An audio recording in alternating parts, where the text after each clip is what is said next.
What's going on, everyone? So the Los Angeles Lakers are 3-0, baby. I love it. Huge wins. First opening night against the Minnesota Timberwolves. Then you go and you beat the Phoenix Suns. And then you go on a back-to-back against the Sacramento Kings, and you beat the Sacramento Kings. This was just great start to the season. Obviously, job's not finished. You got 79 games left on the season. I said the Lakers are going to win 52 games. They're on pace, that's for sure. Maybe they go 82-0, but no, in all seriousness, this was a huge win. And the Sacramento game, during the look ahead of like, hey, here's the schedule, what do we think the Lakers are going to fall in? I actually had the Sacramento game as a loss, just because, again, the second game of a back-to-back, it's early on, you're playing three incredibly tough teams, you got a new head coach, yes, you have the same team, but you're trying to implement new offensive schemes and defense schemes and all this stuff, so it was just kind of like, okay, like everything kind of points to that game being an L, and then we started the season, and then in the videos that I made leading into that Sacramento game, I even said, like, I originally had that as an L. I think the Lakers are going to win this game now because they just seem already so far ahead, right? You thought new coach, new offensive system, you go from standing around all game to like all this ball movement, all this player movement, right? You're running different schemes and sets, and like JJ and his coaching staff are like preparing for like each individual team. So you figure that there would be this kind of like dud or like this like, we're just trying to get our legs under us type game. And no, the Lakers just, game one, looked great. Shooting-wise wasn't great. But you saw, like, man, if they can hit some shots here, if they can, actually be a team that can be, like, halfway decent hitting some shots, imagine what this looks like. And then you go play Phoenix, which I believe that the Lakers beat Phoenix because Phoenix is just a really good matchup for the Lakers. They don't have the defense that is needed to match up against the Lakers. They don't have the size that is needed to match up against the Lakers. So I looked at Phoenix as like, okay, that's the win. Like if we can beat Minnesota, then we should be able to beat Phoenix. So that should be 2-0. And then Sacramento on the back-to-back. Plus Sacramento historically has just kind of had our number. Well, not anymore. Not with JJ Redick. JJ Redick completely, look, there was the reports that came out that he was in the car wash reviewing tape, and then even JJ responded and was like, hey, I don't really like to review tape in public, but yes, it was such a quick turnaround. That's my coach. That is my coach. I love it. Dude, this guy is sitting in a car wash preparing for the game. Talk about obsession. Talk about being manic about your profession as the head coach of the Lakers. This is the coach that we need. Beautiful executions, beautiful in-game adjustments. You see every game. Lakers kind of having this back and forth with Sacramento, and then you just see the little adjustment. Okay, a little adjustment. Okay, a little adjustment. And then big performances. Anthony Davis really kind of bolstered his stats into the fourth quarter. Lakers just kind of ran away with it in the fourth quarter. They started, 14-0 to start the fourth, something like that, or 15-0. Like, those are the kind of things that you need to make those adjustments. You're going into the fourth. You got a big fourth quarter. Hey, let's go. We can pull out this win. We can get this win. Let's do what we got to do. Let's rally the troops. Guys lock in. Guys focus. Guys buy in. And all of a sudden, you look up, and everyone's cooking.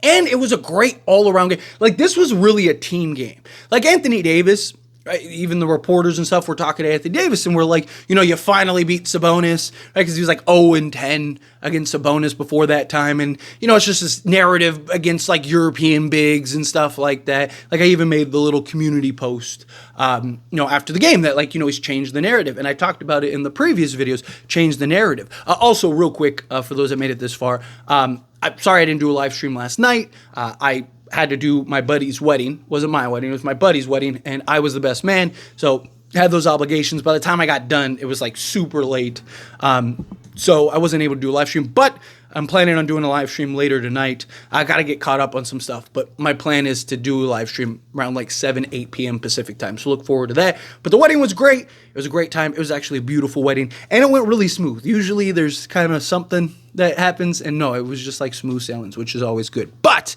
back on track, back to the Lakers. Just wanted to mention that for those that cared, because I know a lot of you were reaching out and asking and stuff, so I always appreciate you guys. Thank you. But Anthony Davis has this narrative against like the European bigs, has this narrative against, just Sabonis in particular, right? Can't get over the hump. These bigger centers, just give them problems, give them fits. Even though like Anthony Davis' stat line against Sabonis, he has not been why we keep losing to Sacramento. It's just the pace and style in which Sacramento likes to play that has been difficult for the Lakers the last few years. But you saw Redick was prepared, made the adjustments, made the changes. I have genuine worry and concern about Sacramento. It's what I talked about before the season began. And you've seen it now in every game for Sacramento. They don't have size anymore. They don't have the defensive versatility. And you have too many offensive isolation guys, right? You got DeMar DeRozan, you got De'Aaron Fox, you got Malik Monk, right? Like, I think, and I've said this before, I think there is an argument that Sacramento got worse with DeMar DeRozan. As crazy as that may sound, I do. People ask, well, why did you want the Lakers to get DeMar? Because we didn't have anybody like DeMar. It's different when you're a team that doesn't have that, hey, here's the ball, go get us 20 on a nightly basis on efficiency, right? That's a big difference than a guy that, when you have a team like Sacramento who have De'Aaron Fox, who have Malik Monk, that can just take the ball and go and play in the isolation. Yes, you have LeBron, but he's kind of more just like look down, pull up three, or like put his head down, bully ball to the basket, or, post up, right? He's not a guy that's out here cooking, in his bag, just dominating, shooting over the top, shooting off the dribble, like doing all this crazy stuff, like a DeMar, like a Zach LaVine. Austin Reeves has been fantastic, right? Talked about Austin Reeves. And, people always go like, oh, well, you were just so critical of Austin Reeves. Like, again, it's such a silly take to me. Like, when LeBron has been poor, look at video from previous years. I've criticized LeBron. I've criticized Anthony Davis. I criticize D'Angelo Russell. I criticize who needs to be criticized in the moment when they're playing poorly, right? D'Lo. Talked about D'Lo recently because D'Lo was playing poorly. D'Lo had a great game this game, right? It was a real collective effort. Rui, D'Lo and Reeves both had 16. Rui had 18, right? Anthony Davis, LeBron James carried that most of that game, right? Like, Dalton Connect, right? Like you had these guys, like this was a real team win, and I love to see it. But when guys are playing poorly, right? What I've talked about with Reeves, and it's funny because you can always see by the comments who just looked at the headline and who actually watched the video. Because pretty much everybody that watched the video were like, yeah, you're right, Tyler. Like, fair criticism, right? But everyone that just looked at the headline that was like, Austin Reeves is playing terrible, they're like, you're just a Reeves hater. Like, no, I've hyped up Reeves. I've talked about Reeves like he's the second coming of Michael Jordan. I've talked about him being a 25-5 guy, even as the fourth option. But my only criticism is his lack of shooting. Because when he can't shoot the basketball, it really hinders his play. But you've seen the last two games, he's hitting shots, and it opens everything else up. It allows him to do what he does best, which is get into the teeth of the defense, attack the closeouts. Now he's got a guy on his hip, which can generate contact, which get to the foul line, which now you're in a mismatch, or you're in an advantage position, right? You're in a mismatch position where, now he can do the little dump pass, or he can throw the little lob, or he can find the little cutter, right? Him being able to knock down shots opens up and unlocks the entire rest of his game, which is what I've always said. My only criticism of Austin Reeves has been his poor shooting. I've talked about his defense and how great defensively he's been. He's been very good defensively, and he's defending the best player every night. And I've talked about his playmaking has improved, and he's been much better in a passer, and how this style of offense does so much for his game. Type of offense that J.J. Redick is running, because he doesn't have to be this brilliant playmaker and just out here cooking and wheeling and dealing, right? Like, he just needs to be able to do the basics and be the swing man and find the cutter, throw the lob, and just play within an offense, play within a system. You don't need that Chris Paul in that system. You need that elite just playmaker that can just create everything, right? Austin Reeves is perfect for what they need in this spot. D'Lo finally kind of came around. Hopefully that continues. Hopefully he continues to shoot well. I still think he's kind of the odd man out, which is what I think is funny, is because even in the Reeves videos, I've talked about how D'Lo is probably still the odd man out, but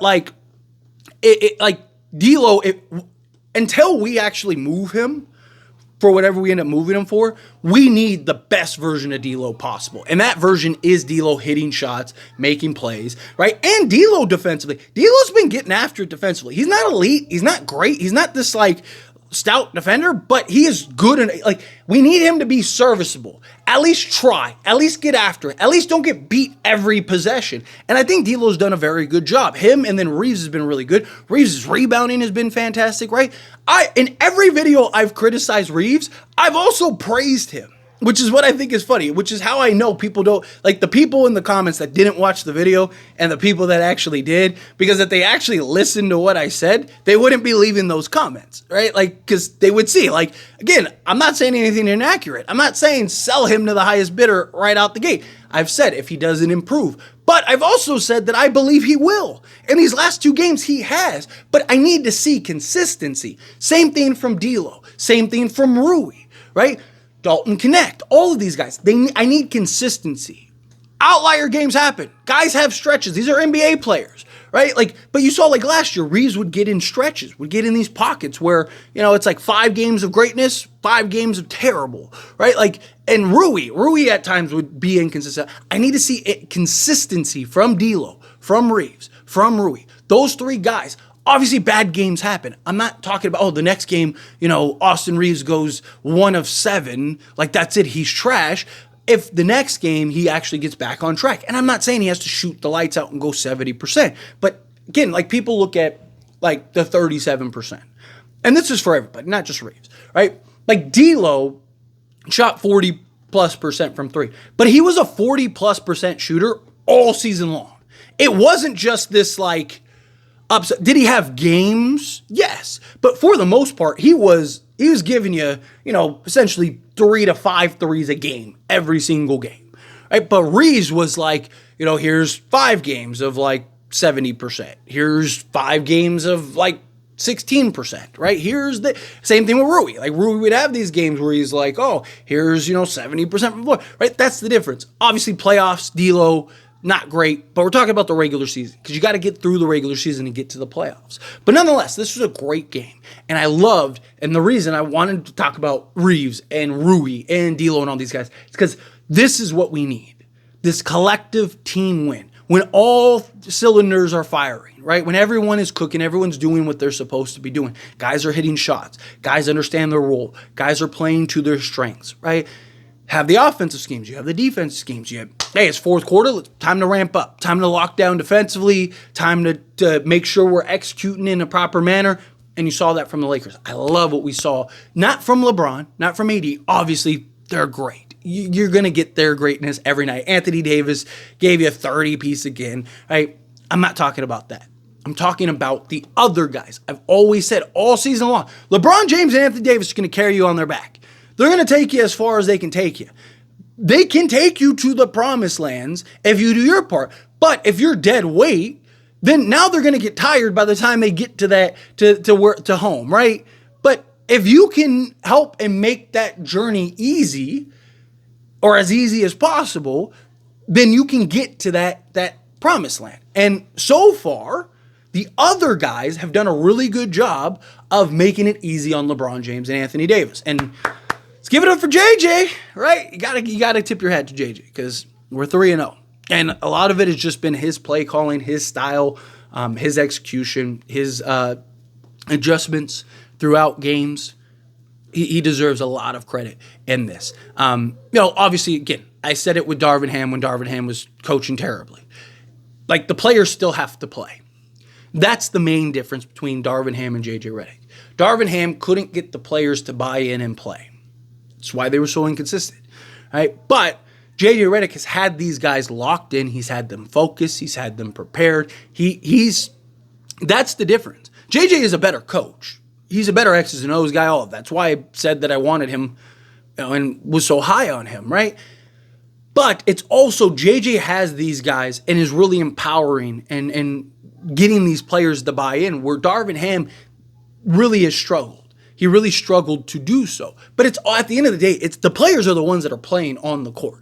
The players have to execute. If the players are just doing what they want out there, I don't care how good JJ Redick is as a coach, right? The players need to buy in and play the system and play the style. They have done that. They've done it beautifully, and we're 3-0, baby. So anyway, as always, this is a discussion, and I pass a question on you. Let me know your thoughts and opinions down in the comments below. What do you think? How do you feel? What are your thoughts? You excited? Are you happy? Do you love this Lakers team now? A lot to be excited about. A lot to be excited about. But now we have, what, a 5-game road trip or something like that, starting with Phoenix. So, all right, you handled home court. I love that, right? Handle home. Take care of home. You got to take care of the road wins now. Now we got to rattle off some road wins. Look, there's going to be losses eventually. You're going to take some out. Like, even if we beat Phoenix, even if we beat the Cavs, even if you beat, like, chances are that there's going to be a loss sooner rather than later. Well, maybe not. You never know. Lakers go 10-0 or something like that. But eventually, whenever we get there, a loss is going to happen. To me, it's going to be like, how did we lose? Did we just get away from what we were doing? Or was it just like one of those nights where, hey, you tipped the hat to them, they just had a better game, right?